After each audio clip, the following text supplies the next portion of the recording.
Good morning, everybody. Good morning. It is so good to see you, so good to see so many of you that understand the significance of this day. My Baptist root says, this is the day that the Lord has made. Let us rejoice and be glad in it. But this is also the day that I would say really ushers in Independence Weekend. July the 2nd, the Declaration of Independence was voted. But then on this day was born the future Supreme Court Justice right from this community, Justice Thurgood Marshall. And so we're here to acknowledge that day. We have a host of persons here that will speak following me. They will come up and introduce themselves as they speak. But I just want you to know that Baltimore has always been the place of civil rights and civil action and civil liberties. And we're so glad that this building here, which is PS 103, named after Henry Highland Garnett, who himself was a preacher and was the first African American to preach a sermon on the floor of the Congress. He was a strong presence, and his name ignited so many that went on to do great things.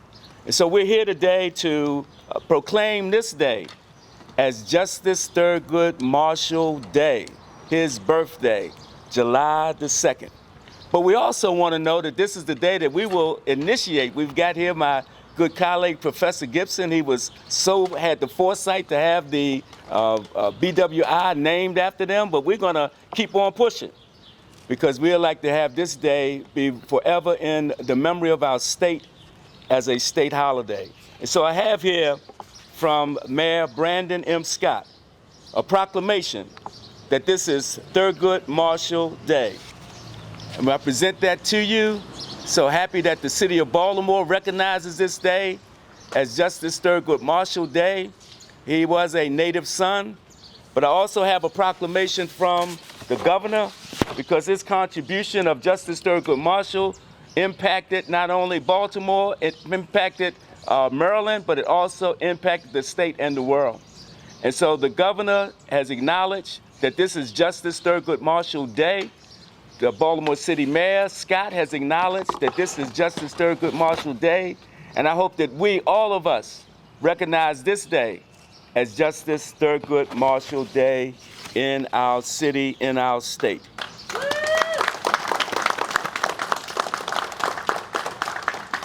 One of the things that we've done is that the beloved Community Services Corporation has been awarded this building, and we're going to restore this building, one, to its historic significance, but we also are not going to make a museum. We're going to make this an active place of learning.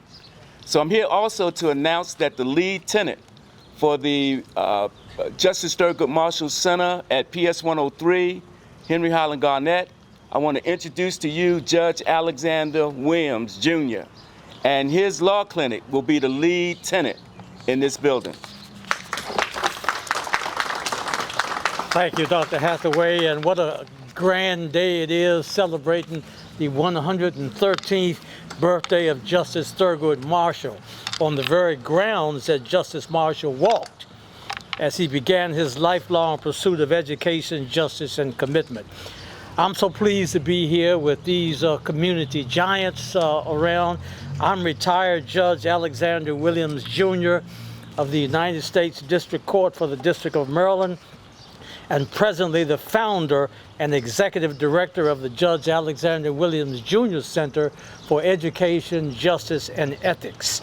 I'm at the College of Behavior and Social Sciences and the Department of African American Studies at College Park, but we are excited about expanding to West Baltimore as the lead occupant of approximately 5,000 square feet of space covering 2 floors of this soon-to-be renovated Thurgood Marshall Center. We contemplate operating 4 signature programs at this facility. One is the Legal Education and Advocacy Division Unit, which is going to be something that is my passion. Second, the Transformative Research and Applied Violent Intervention Lab we're going to have over here. Third, the Life's Blueprint Project, which again is to help youth and divert them from activities and work with them and train them and tutor and so forth. So we're going to have that program. And then lastly, because of my passion and love for ethics, we're going to have the Institute for Ethical Public Leadership and Accountability. So we're going to have 4 wonderful programs in this building that my center is going to sponsor. We'll be here on a regular basis. I want to thank Dr. Hathaway for calling us and inviting us to come, and this is just going to be an exciting day to have the Thurgood Marshall Center here in this community, and we look forward to the Judge Alexander Williams Jr. Center participating in it. Thank you so much. Thank you. I'm also pleased to announce we have with us Senator Will Smith, and he has a special announcement to make as well.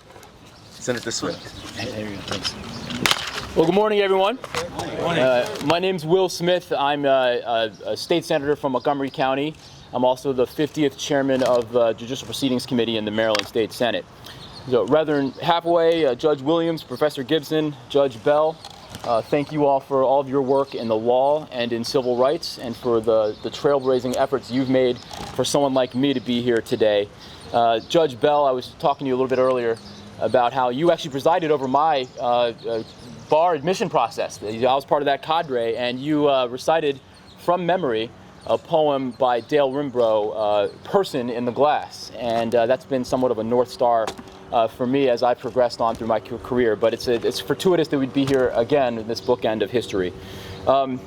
If today's events symbolize anything, it is the notion that none of us would be here today or where we are absent the struggle and the sacrifice of those who came before us.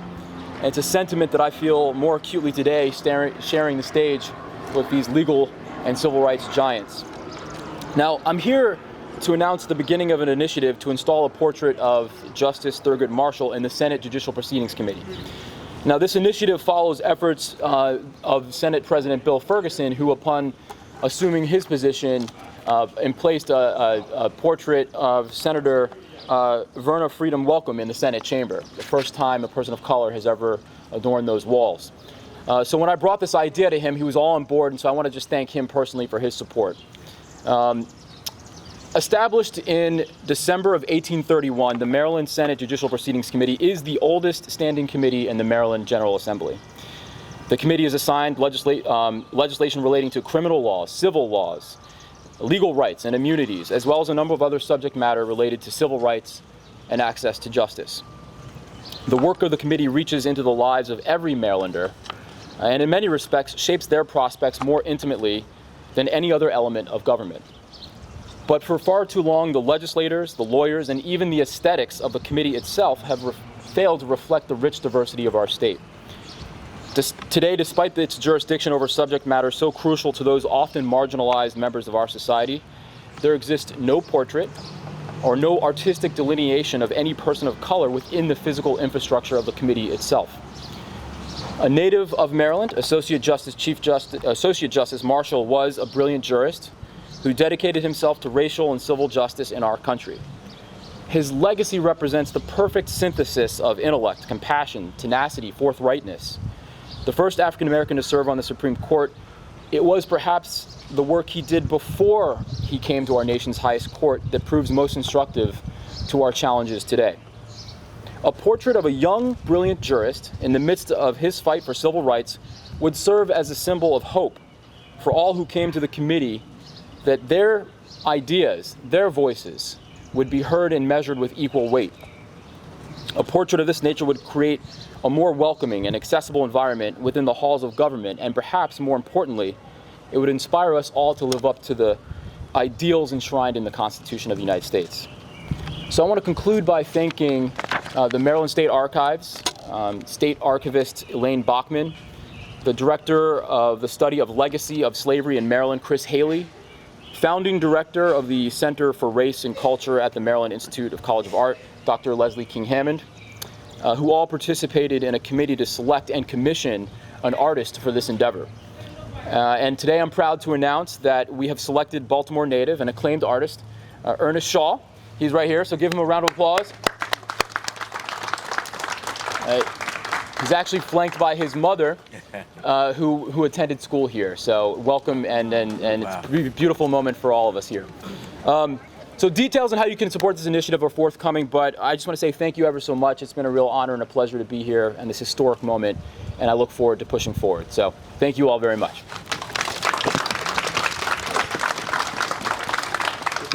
There was a gentleman who kept the legacy and kept the history of Justice Thurgood Marshall alive by remembering that he was a youngster and that he grew up in this community.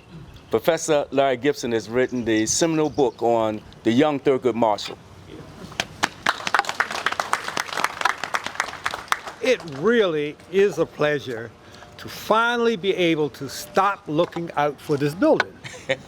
To give you an idea of how long it's been, the mayor was Mayor Sheila Dixon. She appointed me the head of this commission to look out for this building and to preserve it and figure out what to do with it. We had lots of, at the point we took over, it was in bad shape. The roof was in terrible shape, was leaking. But the most dramatic thing to me is that there were trees growing in the building. And that is really what was threatening, particularly on this side. The trees were pushing the wall away. So we got the building stabilized and then continued to protect it. And then the fire. I remember I was in my office downtown and I could see the flames from there. And it was a terrible fire, and I cried for a week. It was at least a month before I would come into the block. But fortunately, when we finally got it inspected, the damage was all upstairs. It was the roof. And the reason the flames had been seen so far is because the roof was what was engaged, and so the city invested more money and added an additional roof. And throughout this time, the city of Baltimore has been really supportive. And there's really been one person. He's standing in the back there. He ought to be on the program. Howard T. Tutman III has been the city official constantly protecting this building, seeing that it got what it needed to stabilize it, to rehabilitate it, and the like. Now, why was that so important? This building is at the epicenter of Marshall's early life. Legal historians regard him as the most important American lawyer of the 20th century. And just think, you know that he went to school here. He was here from 1914 to 1921 through the 8th grade. He spent just 7 years because he skipped a grade. But let's go away from this building. During his elementary school years, he lived, this is Division Street, just 3 blocks up Division Street at 1631, 32 Division Street. His church was just 3 more blocks up Division Street, Division at Pressman Street, St. Catherine's Episcopal Church. The family store was 1.5 blocks down the street at Division and Dolphin Street. After he graduated from this school, we didn't have junior high schools then. He went to high school 1 block over at Dolphin and Pennsylvania Avenue, the school at that point called the Colored High School. He was the last class there. They then moved up to the new building at Calhoun Street, and changed the name to its present name, Frederick Douglass High School. So this is the epicenter, this whole community, of his formative years. After he got out of a law school, he came back and lived. The family then was on 1 block over on Druid Hill Avenue. His first 3 years of law practice were right here in this community. And from there, of course, we know he went to New York to join the NAACP. This building had 12 classrooms. It was the most prestigious elementary school for African Americans in Baltimore. It had 12 classrooms. It had 20 teachers. During the time that Thurgood Marshall was here, the principal's name was William H. Lee. But what you'll notice is that there were no attendant facilities around. The playground, you're standing in the playground. When it was playtime, they would block off the street so that cars couldn't come here. If the school did not have an auditorium or any assembly room, there were only classrooms, it was truly a community school, because those kind of events were held either in the churches, also there was a place that became the Royal Theater over on Pennsylvania Avenue, where we hold graduations and things such as this. So I'm so glad that this building has been preserved and that it is now going to have this really important function, because it really is the epicenter of a very important part of our history. Thank you. Thank you. And Professor Gibson, I'm glad you did acknowledge the work of the Upton Planning Committee. Oh, yeah. They were stalwarts in ensuring Absolutely. that this was part of the master plan. Finally, I want to bring up someone who represents the same ethical standards in jurisprudence for us that Justice Thurgood Marshall represents to the country. We call him our Chief Judge, Judge Robert M. Bell. Reverend Dr. Hathaway, Judge Williams, Larry, Senator Smith, ladies and gentlemen, it is indeed a pleasure to be here today to celebrate the birthday of Thurgood Marshall. It's even more interesting and important that we do so in front of the building where he obtained his educational foundation and stabilization. And it is with pride and gratitude that I participate in this important but even more momentous occasion. And it's fitting that we honor him. It's even essential that we do so. For Thurgood Marshall was a formidable and transformational figure in the legal history of this country. Yes. It is fitting and indeed essential that we do so for another reason. It is because Thurgood Marshall moved this country closer to the more perfect union to which the Founding Fathers committed it. There have been many celebrations and honors given to Thurgood Marshall over the years. Indeed, Maryland has had 2 such occasions to honor him. In 1994, he was honored by Maryland with a memorial. That memorial, it was erected on the Lawyers Mall. It was dedicated by Governor Glendenning on October 22nd, 1996, the day before he designated me Chief Judge of the Court of Appeals. I thought then, as I do now, that there could be no more appropriate recognition of the phrase, of that phase of Thurgood Marshall's accomplishments or their impact on his country. The memorial depicts Thurgood Marshall virtually at the spot where the Court of Appeals building stood. It was facing Donald Gaines Murray and 2 unidentified young African-American children, representing the beginning and the culmination of the successful campaign which he waged in concert with his mentor, Charles Hamilton Houston, to desegregate education. Atop the columns on either side of him is the inscription, "Equal justice under law." Thurgood Marshall's body of work, whether as a lawyer, Solicitor General, or justice on the Supreme Court, was about a good deal more than desegregation of education. The inscription, "Equal justice under law," could have been his motto. Indeed, giving substance to its sentiment was always his objective.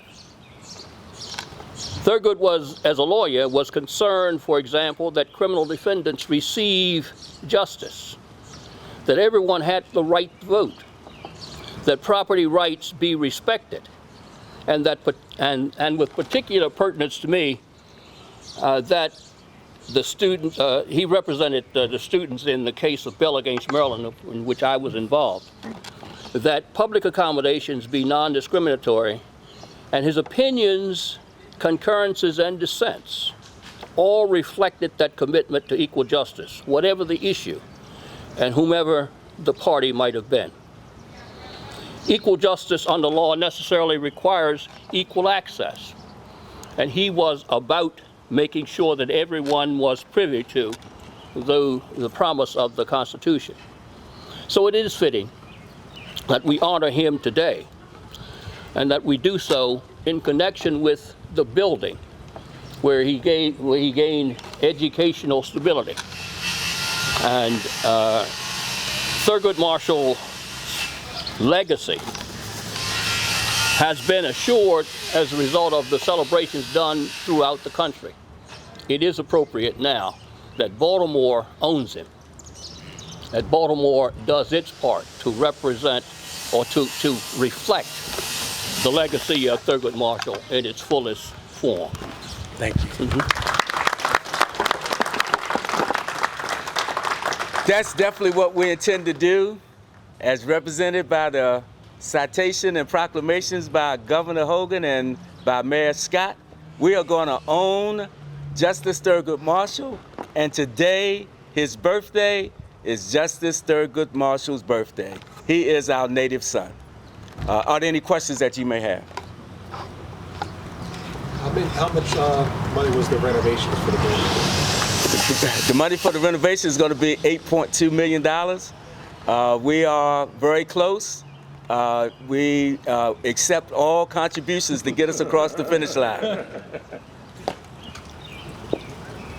When does renovation start, and when do you plan on being complete? I can't remember if that state does. If all goes well, and many of my team members are here right now, our entitlement process should take us through the end of the year. If everything goes as we anticipate, the beginning of the first part of the first quarter of the year, we'll break ground and begin construction. Construction to run about 9 months, and this building should be delivered in next year. Do you know when the National Park Service feasibility study is due out?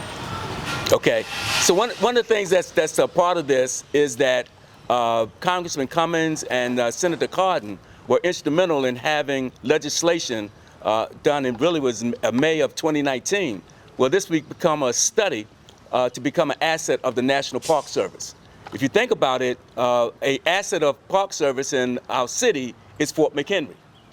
This idea is that this will become an asset as well, and which will allow it to live on in perpetuity. They had a public comment period that went from April 1 of this year through June 1. That comment period, there was many comments that came in. They are now in what's called their silent period, where they're writing their report. Our goal is that after that silent period, we have representatives from Congressman Mfume's office. We'll ask the congressman to introduce legislation that will then start the process of this becoming an asset.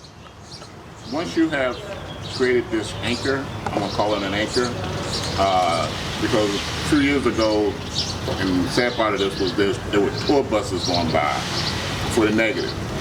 Once this anchor is in place, the arts area up the road here, will that create a sense of walking? You just heard the story about where he was at. You got Billie Holiday, you got the district where all the clubs that used to be here. You hoping that this will generate businesses, restaurants, all the above? Most definitely. I would say to you that Justice Thurgood Marshall will be to Baltimore as Reverend Martin Luther King is to Atlanta. Where it is not only just a historical reality, it's an economic driver. And we see this as being an economic catalyst in this community. And it connects to the planning that's going on in Druid Heights and Upton with Main Street, Pennsylvania Avenue. This community is on the rise. And the goal is that with this investment, that it will be a catalytic investment in this community that will trigger really what is the largest historic African-American district in the country. We should be very proud of that, and I believe that this project will reflect that pride. And you've been an advocate for this whole area about bringing positive business and entertainment and information. Are you, and I don't want to say proud, but this is a big accomplishment. Are you happy? Let's use that word. I would say that I serve at Union Baptist Church, which is in the 1200 block of Drill Avenue. I was born in that block. I was birthed in Providence Hospital, just in the corner. I always knew this as the anchor of the community. And I must admit that Professor Gibson brought me onto the commission back in 2013, and it's been in my spirit ever since. And so we are here to make certain that the work of our prior generation goes forward in the community by making this a vibrant center once again. Not only will we have the Judge Alexander Williams Center here, we also have offices for the National Park Service. We also will have offices for Chromo Gallery. If anyone knows, Gail and Ernest Chromo had an amazing gallery. We're going to have that here. We're going to recognize the artistic community as well. There's going to be commemorative spaces. We're going to commemorate Justice Thurgood Marshall. We're going to commemorate Congressman Elijah Cummings. I was blessed that bequeathed to us was all of his campaign memorabilia. And so we're going to recreate his campaign office right here. And we're going to remind everyone that you are better than this, so that they know that they can go into the community with their heads held high. And we're also going to have space that will commemorate Walter Sondheim, who was the school board president in 1954, along with Thomas D'Alessandro the Sr., was the first to desegregate public schools south of the Mason-Dixon line. So we're going to remember all of that there, so that the young people growing up would know that they are, they walk in areas of kings and queens.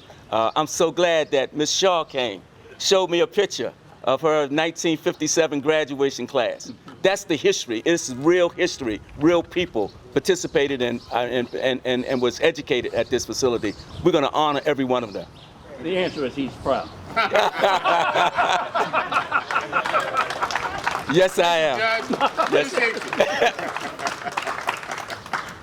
Yes, sir. So there's going to be a public visitation area where the public can come from time to time to see the different memorabilia and things like that in the building? Yeah, this is not going to be a memorial as you would think of it. This is going to be an active center. We will have law students here that will interact with the community as they go through L1, L2, L3 in their law careers. They will engage and make certain that young people in this community understand the law. There'll be support for students in terms of jobs and job training. There'll be research that will happen as well. This will be an active center, and it will be a catalytic center in this community. And you sparked on, and I keep asking, but you sparked on how the community, he had everything in his community. When a lot of us was growing up, to have a law firm in the area, I can aspire to be a lawyer. To have a judge that was living on the corner, you could see I could be a judge, or a market, or a senator. That's this history. I mean, you was at Pennsylvania Avenue, at Union Baptist, I mean, you're moving on to a lot of other places. How important is that to a kid who's living up the street, who's seeing drug dealers and shooters constantly? The fact that you are here, and persons like you that will be drawn to this, will say to every child in this community, I can be like that. To know that there's a world-famous artist in the midst. To know that there's the chief judge in the midst. To know that they're in this same community where Justice Thurgood Marshall lived and grew and developed, that I can grow and develop as well.